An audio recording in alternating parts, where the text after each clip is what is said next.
Welcome to cooking it simple. ഞാൻ Jessy.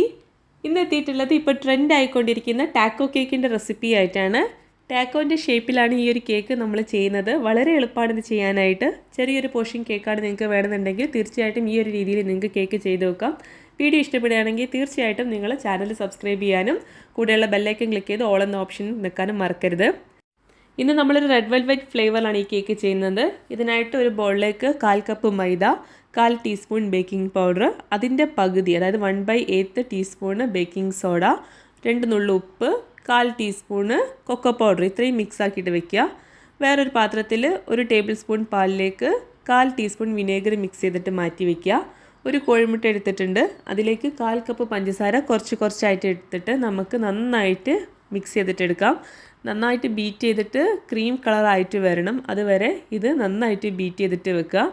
ഇനി ഇതിലേക്ക് 1 table spoon oil, vanilla essence 1/4 teaspoon മതി, അതുപോലെ തന്നെ റെഡ് ഫുഡ് കളർ എന്നിവ ചേർത്ത് കൊടുക്കാം. റെഡ് ജെൽ ഫുഡ് കളറാണ് ചേർത്തിട്ടുള്ളത്. ഇതൊന്നും കൂടി ബീറ്റ് ചെയ്തിട്ടെടുക്കാം. അതിനുശേഷം നേരത്തെ നമ്മൾ റെഡിയാക്കി വെച്ചിട്ടുള്ള ഡ്രൈ ഇൻഗ്രീഡിയൻസ് ഇല്ലേ, അതെല്ലാം കൂടെ ഒരു അരിപ്പയിലൂടെ ഒന്ന് അരിച്ചിട്ട് നമുക്കിതിലേക്ക് ചേർത്ത് കൊടുക്കാം. എന്നിട്ട് നന്നായിട്ട് ഫോൾഡ് ചെയ്തിട്ടെടുക്കാം. മെല്ലെ വേണം ഫോൾഡ് ചെയ്തിട്ട് എടുക്കാനായിട്ട്. നമ്മൾ പതിപ്പിച്ച് വെച്ചിട്ടുള്ള മുട്ട വല്ലാതെ താന്നു പോകരുത്. ഇത് ഫോൾഡ് ചെയ്തതിന് ശേഷം നമ്മൾ റെഡിയാക്കി വെച്ചിട്ടുള്ള ബട്ടർ മിൽക്ക്, അതായത് പാലും വിനേഗറും കൂടെയുള്ള മിക്സ്ചറും കൂടെ നമുക്ക് ഇതിലേക്ക് ചേർത്ത് കൊടുക്കാം. അതിനുശേഷം ഇതൊന്നും കൂടെ മിക്സ് ചെയ്തിട്ട് എടുക്കാം. ഞാനിപ്പം ഓവണൊന്നും ഇല്ലാതെ അടുപ്പത്ത് വെച്ചിട്ടാണ് ഈ ഒരു കേക്ക് ബേക്ക് ചെയ്യുന്നത്. ഡയറക്റ്റായിട്ട് ഒരു പാനിൽ ഒഴിച്ചിട്ടാണ് ചെയ്യുന്നത്. ഒരു നോൺ സ്റ്റിക്ക് പാത്രത്തിൽ കുറച്ച് ഓയിൽ ഇതുപോലെ ബ്രഷ് ചെയ്ത് കൊടുക്കുക. എന്നിട്ട് നമ്മുടെ കേക്കിൻ്റെ ബാറ്റർ ഇതിലേക്ക് ഒഴിച്ചു കൊടുക്കുക. ഇതിപ്പോൾ ശരിക്കും പറഞ്ഞു കഴിഞ്ഞാൽ നമ്മുടെ കേക്കൊക്കെ ചെയ്യുന്ന സമയത്ത് ഒരു ലെയർ വരില്ലേ, അത്ര തിക്നെസ് ഈ ഒരു കേക്കിന് ഉണ്ടാവുള്ളൂ. ഇനി നമുക്കിത് അടച്ച് വെച്ചിട്ട് അടുപ്പത്ത് ചെറിയ ഫ്ലെയിമിൽ വേവുന്നത് വരെ വയ്ക്കാം. 5 മുതൽ 10 മിനിറ്റ് വരെ എടുക്കുകയുള്ളൂ വേവാനായിട്ട്. വെന്ത് കഴിഞ്ഞാൽ ഇത് ചൂട് കളയാനായിട്ട് മാറ്റി വയ്ക്കാം. നല്ല സോഫ്റ്റായിട്ട് തന്നെ ബേക്കായി വന്നിട്ടുണ്ട്. ഈ സമയത്ത് ഞാൻ കുറച്ച് വിപ്പിംഗ് ക്രീം ഒന്ന് ബീറ്റ് ചെയ്തിട്ട് എടുക്കുന്നുണ്ട്. നിങ്ങൾക്കിപ്പോൾ ക്രീം ചീസ് ഫില്ലിംഗ് ആണെങ്കിൽ ആ ഒരു ഫില്ലിങ്ങും ചെയ്യാം കേട്ടോ.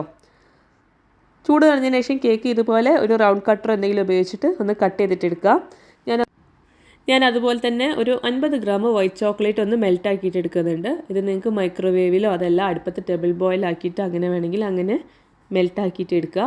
അതിനുശേഷം റൗണ്ടിൽ കട്ട് ചെയ്തിട്ടുള്ള ഒരു ബട്ടർ പേപ്പറിലേക്ക് ഇതുപോലെ സ്പ്രെഡ് ചെയ്തിട്ട് കൊടുക്കുക. തിൻ ലെയറായിട്ട് സ്പ്രെഡ് ചെയ്താൽ മതി. നമ്മുടെ ടാക്കോൻ്റെ ഷെല്ല് പോലെ ആക്കാൻ വേണ്ടിയിട്ടാണ് നമ്മൾ ഈ ഒരു വൈറ്റ് ചോക്ലേറ്റ് ഇതുപോലെ സ്പ്രെഡ് ചെയ്ത് കൊടുക്കുന്നത്.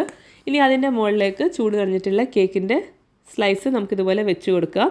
വെച്ചതിന് ശേഷം ഇത് നമുക്ക് ടാക്കോൻ്റെ ഷേപ്പിൽ ഇതുപോലെ ഫോൾഡ് ചെയ്തിട്ട് എടുക്കണം. ഫോൾഡ് ചെയ്ത് കഴിഞ്ഞാൽ ഈ ഒരു ചോക്ലേറ്റ് സെറ്റ് ആവുന്നത് വരെ നമുക്ക് ആ ഒരു ഷേപ്പ് തന്നെ ഇത് ഹോൾഡ് ചെയ്യണം. അതിനായിട്ട് ഞാൻ ഒരു ടോങ്ങാണ് യൂസ് ചെയ്യുന്നത്. ആദ്യം ഇതുപോലെ ഒന്ന് നടുവിലേക്ക് ടാക്കോൻ്റെ ഷേപ്പിൽ ഫോൾഡ് ചെയ്തിട്ട് എടുക്കുക.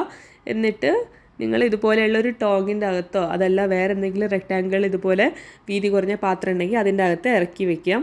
അപ്പോൾ ടോങ്ങിൻ്റെ മറ്റേ സൈഡ് ഞാനൊരു ബാൻഡ് ഇട്ടിട്ട് ടൈറ്റ് ആക്കിയിട്ട് വെക്കുന്നുണ്ട്. ഇതേ രീതിയിൽ ഇതൊരു ട്രേയിലേക്ക് എടുത്ത് വെച്ചിട്ട് ഫ്രിഡ്ജിൽ വയ്ക്കുക. ഒരു 10 മിനിറ്റ് കൊണ്ട് തന്നെ നിങ്ങൾക്ക് ഈ വൈറ്റ് ചോക്ലേറ്റ് സെറ്റായി കിട്ടും. വൈറ്റ് ചോക്ലേറ്റ് സെറ്റായി കഴിഞ്ഞാൽ ഇത് ആ ഷേപ്പിൽ തന്നെ നിൽക്കും. അപ്പോൾ അതാ 10 മിനിറ്റ് കഴിഞ്ഞിട്ട് ഞാൻ ഫ്രിഡ്ജിൽ നിന്ന് പുറത്തെടുത്തിട്ടുണ്ട്. അപ്പോൾ നമ്മുടെ വൈറ്റ് ചോക്ലേറ്റിൻ്റെ ആ ഒരു പാർട്ടില്ലേ, അതിപ്പോൾ ഹാർഡായിട്ടുണ്ട്. അപ്പോൾ ഇനി നിങ്ങൾ ഈ ഒരു ബട്ടർ പേപ്പർ എടുത്തു കഴിഞ്ഞാലും ഇത് ആ ടാക്കോ നിൽക്കുന്ന അതേ ഷേപ്പിൽ തന്നെ നിൽക്കും. അത് തുറന്നൊന്നും പോവില്ല. ഇനി നിങ്ങൾക്ക് ഇതിനകത്ത് വേണ്ട ഫില്ലിംഗ് ഒക്കെ ചെയ്യാം. നിങ്ങൾക്ക് വേണമെന്നുണ്ടെങ്കിൽ ഇത് ഷുഗർ സിറപ്പിൽ സോക്ക് ചെയ്യാം. അതിനുശേഷം ഇതുപോലെ വിപ്പിംഗ് ക്രീം ഉപയോഗിച്ചിട്ടോ ക്രീം ചീസ് ഉപയോഗിച്ചിട്ടൊക്കെ ഫില്ല് ചെയ്യാം. ഫ്രഷ് കട്ട് ചെയ്തിട്ടുള്ള ഫ്രൂട്ട്സും നട്ട്സും ഒക്കെ നിങ്ങൾക്ക് ഇതിനകത്ത് ചേർത്ത് കൊടുക്കാം. ഞാനിപ്പോൾ കുറച്ച് ആൽമണ്ട് നുറുക്കിയത് ഇട്ട് കൊടുക്കുന്നുണ്ട്. ബാക്കി വിപ്പിംഗ് ക്രീം കൊണ്ടാണ് ഞാൻ ഡെക്കറേറ്റ് ചെയ്യുന്നത്. ഇതേ സംഭവം തന്നെ നിങ്ങൾക്ക് ചോക്ലേറ്റ് ഫ്ലേവറിലും മാംഗോ ഫ്ലേവറിലും ഒക്കെ ചെയ്യാവുന്നതാണ് കേട്ടോ. അതിനുശേഷം നേരത്തെ നമ്മൾ കട്ട് ചെയ്തതിൽ ബാക്കി ഉണ്ടായിരുന്ന കേക്കിൻ്റെ ആ ഒരു പോർഷൻ ഞാനൊന്ന് പൊടിച്ചെടുത്തിട്ടുണ്ട്. അതൊന്ന് ഞാൻ ഡെക്കറേറ്റ് ചെയ്യാൻ വേണ്ടിയിട്ട് യൂസ് ചെയ്യുന്നുണ്ട്. കേക്ക് ക്രംസ് ആണ്.